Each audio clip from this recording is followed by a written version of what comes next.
सारिका पासवान, प्रवक्ता आरजेडी की हमारे साथ मौजूद हैं।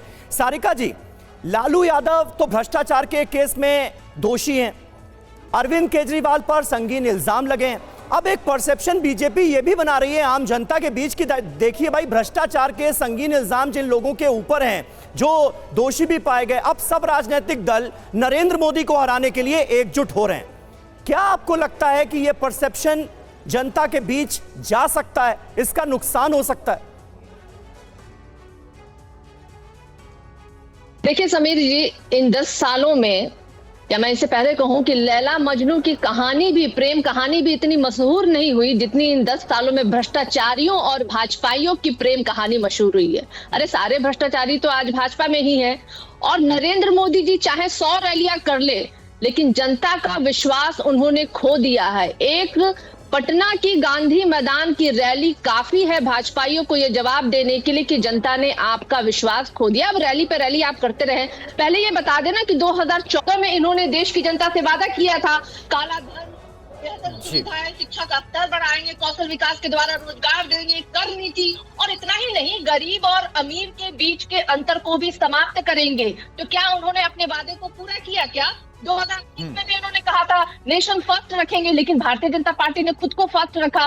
अग्निवीर जैसे योजनाओं को ये लेकर के आए, फार्मर की आय को दुगनी करने का वादा किया था। देखिए ना, किसानों की मौत और उनकी हत्याएं, और प्रतिदिन किस तरीके से वो झेल रहे हैं। लेकिन मेरा मूल सवाल जो है वो पीछे रह गया। यही अरविंद केजरीवाल थे ना जो लालू यादव को पानी पी पी कर कोसते थे, चारा घोटाले की याद दिलाते थे। आज अरविंद केजरीवाल भ्रष्टाचार के ही केस में अंदर हैं, तो आप लोग उनके साथ खड़े हुए हैं, पूरा विपक्ष उनके साथ एकजुट नजर आ रहा है। देखिए समीर जी, मूल प्रश्न तो अभी यही बनता है कि देश के आवाम की जरूरतें क्या है, देश किन चीजों से जूझ रहा है, और सबसे महत्वपूर्ण है कि देश के लोगों को रोजगार चाहिए। और जिस तरीके से भारतीय जनता पार्टी उन लोगों को, चंद लोगों के हाथों में अर्थव्यवस्था दे दिए हैं, और वो लोग वो हैं जो इनको चंदा देते हैं, चंदा वसूली वाली ये भारतीय जनता पार्टी आज चलिए ठीक है, आप मेरे सवाल का जवाब नहीं देना चाहती तो कोई बात नहीं, कोई बात नहीं सारिका जी, मैं दोबारा आपके पास आऊंगा। करुणा। बिल्कुल, हमारे साथ इस वक्त वरिष्ठ पत्रकार हर्षवर्धन त्रिपाठी जी भी हैं।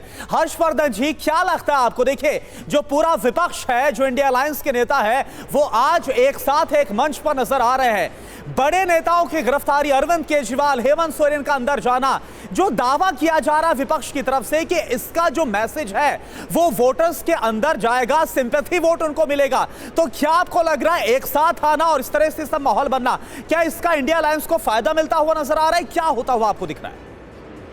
देखिए करुणा शंकर जी, मुझे लगता है कि राजनीति में एक दूसरे के साथ आना, गठजोड़ करना, ये कोई नई बात नहीं है। और विपक्ष जब भी कमजोर होता है तो वो सत्ता से लड़ने के लिए एक दूसरे के साथ आता ही है, लेकिन किस तरह से साथ आता है जनता उसको जरूर देखती है। क्या जिस रामलीला मैदान से अरविंद केजरीवाल भ्रष्टाचार के विरुद्ध लड़ाई लड़ते थे, क्या जिस रामलीला मैदान में अरविंद केजरीवाल कहते थे कि ये सब वंशवादी, परिवारवादी लोग हैं, वो अरविंद केजरीवाल जो कहते थे कि सोनिया गांधी को पकड़ो, इंटरोगेट करो, 2 दिन में सब उगल देंगी, वो अरविंद केजरीवाल जो कहते थे कि लालू प्रसाद यादव जैसा व्यक्ति तो भारतीय राजनीति में होना ही नहीं चाहिए, वो अरविंद केजरीवाल जो शरद पवार पर इतने गंभीर आरोप लगाते थे, वो अरविंद केजरीवाल जो मुलायम सिंह यादव पर कौन सी टिप्पणियां करने से नहीं चूकते थे, आज अगर किसी की गिरफ्तारी हो गई, वो भी भ्रष्टाचार के मामले, और उसके बाद अगर आप हाथ पकड़कर रामलीला मैदान पर खड़े हो जाएंगे तो उससे वो इंपैक्ट पड़ेगा, मुझे नहीं लगता है। और आज के समय में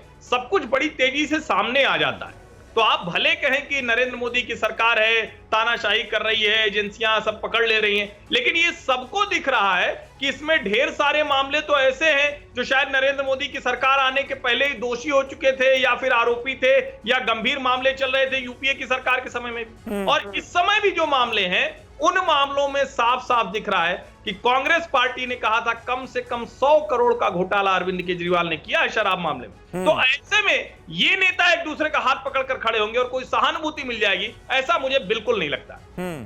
ठीक है, ठीक है। अभी तो कांग्रेस पार्टी पलटकर यही सवाल पूछ रही है कि हाँ, हमने आरोप लगाया था, लेकिन इस मामले में अभी तक ट्रायल क्यों नहीं शुरू किया जा पा रहा है, सप्लीमेंट्री चार्जशीट क्यों दायर की जा रही है? तो अब सवालों की तलखी तो बरकरार है, लेकिन अंदाज जो है वो अलग हो गया है, वो दूसरे डायरेक्शन में चला गया। जितेंद्र भाटी हमारे साथ इस वक्त मौजूद हैं, रामलीला मैदान से लाइव हैं। आम आदमी पार्टी को सालों से जितेंद्र आप खुद कवर कर रहे हैं। आज की ये रैली जिसमें विपक्षी गठबंधन के 28 दलों के बड़े नेता एक साथ एक मंच पर होंगे, ये आम आदमी पार्टी के लिए कितनी महत्वपूर्ण है? बिल्कुल, देखिए पहले आपको तस्वीरें दिखा रहा हूँ, विजय मंच दिखाइए। इसी मंच पर वो तमाम बड़े चेहरे जो हैं वो नजर आएंगे और ये आम आदमी पार्टी के लिए इसलिए भी महत्वपूर्ण है क्योंकि आम आदमी पार्टी लगातार जब से अरविंद केजरीवाल की गिरफ्तारी हुई है तभी से इस मुद्दे को उठाती रही है और विपक्ष के साथ होने की बात कह रही है। सबने इस बात का विरोध तो किया कि गिरफ्तार हुए उसके बाद, लेकिन अब मंच पर सामने आ रहे हैं। सर्वेश है मेरे साथ, आम आदमी पार्टी के नेता। सभी नेताओं को एक साथ मंच पर लाना कितनी बड़ी आप उपलब्धि मान रहे हैं? देखिए, पूरा विपक्ष एकजुट है और मुद्दों पे इकट्ठा है। आज आप देख रहे हैं किस तरीके का भव्य और खूबसूरत मंच सचा है। ये इस देश के लिए मंच तो सचा है, लेकिन इससे हासिल क्या होगा आप लोग को?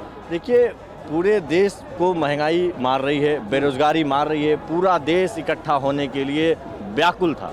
विपक्ष के इस मंच ने, इंडिया अलायंस ने सबको एक साथ लेके आया है और 2014 में मुद्दों की राजनीति होगी। इस देश से बेरोजगारी और महंगाई खत्म करने की राजनीति होगी। 24 कहना चाह रहे हैं जी, 2024 की जो राजनीति है वो मुद्दों की राजनीति होगी। और इंडिया अलायंस से किस तरीके से मोदी जी डरे हुए हैं आप पूरा देश देख रहा है। क्या यहाँ से कोई दशा दिशा रास्ता निकलेगा आज? निश्चित तौर पे कुछ आज बड़ी अनाउंसमेंट यहाँ से होने वाली है। माननीय हमारी सुनीता केजरीवाल मैम भी आज एक बड़ी अनाउंसमेंट करेंगे और विपक्ष के कुछ बड़े नेता भी यहाँ से कुछ आगे की रणनीति के लिए अनाउंसमेंट करने वाले हैं, जो आप थोड़ी देर। ये बताइए, तमाम जो संदेश हैं वो सुनीता केजरीवाल जी के जरिए आ रहे हैं, अरविंद केजरीवाल, तो क्या आगे कुछ बड़ी भूमिका देखते हैं आप उनकी? देखिए, वो धर्म पत्नी है माननीय मुख्यमंत्री जी की और धर्म पत्नी का एक कर्तव्य है। उनके मैसेज को वो लेकर जनता के पास जा रही है और जनता बहुत खुश हो रही है कि सिद्धार्थ यादव हमारे साथ मौजूद हैं। सिद्धार्थ, अभी जब सुधांशु त्रिवेदी प्रेस कॉन्फ्रेंस कर रहे थे तो उन्होंने कहा कि परिवारवाद के नए चेहरों का अन्नप्राशन भी आज देखने को मिलेगा। क्या इशारा सीधे सीधे सुनीता केजरीवाल और कल्पना सोरेन की तरफ है? निश्चित रूप से जो पार्टी ये कहती थी और जो नेता ये कहते थे कि हम अपने संविधान में एक ऐसा प्रावधान डाल रहे हैं कि एक परिवार के 2 लोग ना कभी एक साथ चुनाव लड़ सकते, ना पार्टी के किसी एग्जीक्यूटिव बॉडी का हिस्सा हो सकते, ना वो कुछ और करेंगे। आज वो मुख्यमंत्री की ऑफिशियल चिट्ठियां ले लेके मंत्रियों को दे रही हैं। वो तो सीक्रेसी तोड़ रही हैं। मतलब जब रिमांड में गए और पहली बार दिल्ली की जनता की याद आई केजरीवाल जी को, तो उन्होंने पत्र लिखा कि ये जो टैंकरों से पानी पहुंचा दो क्योंकि मैं 9 साल में तो नहीं पहुंचा पाया, ये चिट्ठी कौन लेके गया था? सुनीता केजरीवाल जी, किस कैपेसिटी में? और आज वो कह रही है कि मुख्यमंत्री का वो उनको मंच पर बैठाया जाएगा और वो उनकी बात लेकर के आ रही हैं। ये कैसा प्रोजेक्शन है? मतलब इतना भी कॉन्फिडेंस आप नहीं बना पाए कि इतनी बड़ी पार्टी आपने खड़ी करने की एक बात कही थी, 63 विधायक आपको दिल्ली की जनता ने दे दिए, उसमें से एक भी आपको मुख्यमंत्री के लायक नहीं मिला।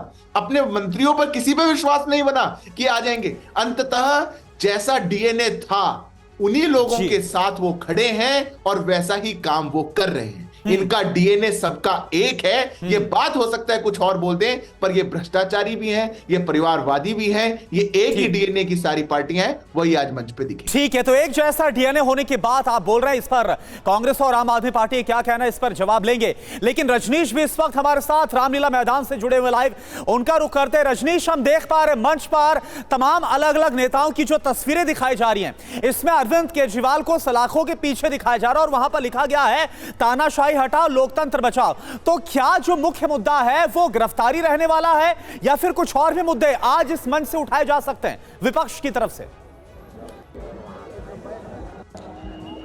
देखिए, इसको इस तरीके से भी समझा जा सकता है कि बेशक इंडिया गठबंधन की 28 अलग अलग पार्टियों का ये बड़ा कार्यक्रम है, बड़ी रैली है, लेकिन आकर्षण जो है वो अरविंद केजरीवाल है। आपको सीधी तस्वीरें दिखाते हैं रामलीला मैदान में और जहां तक हमारी नज़र जा रही है, कैमरे की नज़र जा रही है, यहाँ पे आम आदमी पार्टी के कार्यकर्ता नजर आ रहे हैं, आम आदमी पार्टी के झंडे नजर आ रहे हैं, अरविंद केजरीवाल की तस्वीर नजर आ रही है और आम आदमी पार्टी के रंग में रंगे हुए ये उनके तमाम लोग यहाँ पर नजर आ रहे हैं। बेशक हेमंत सोरेन की भी गिरफ्तारी हुई है, ईडी ने ही उनको गिरफ्तार किया है। सेंट्रल एजेंसीज के मिसयूज का लगातार कांग्रेस पार्टी आरोप लगा रही है, दूसरी राजनीतिक पार्टियां भी इस तरह के आरोप लगा रही है, लेकिन अरविंद केजरीवाल आज के कार्यक्रम के मुख्य आकर्षण है। ये कहीं ना कहीं तस्वीरों में नजर आ रही है। बेशक आज सुनीता केजरीवाल मंच पर आएंगी, कल्पना सोरेन मंच पर आएंगी, तमाम तरह की बातें उनकी ओर से की जाएंगी, लेकिन कार्यकर्ता यहाँ पर जुटे हैं। ठीक है, में कांग्रेस पार्टी, ठीक है, बिल्कुल रजनीश बने रहे आप हमारे साथ। प्रियंका गुप्ता भी कांग्रेस से मौजूद हैं। प्रियंका जी, मैं देख रहा था जो नेताओं की फहरिस्त है उसमें फारूक अब्दुल्ला भी हैं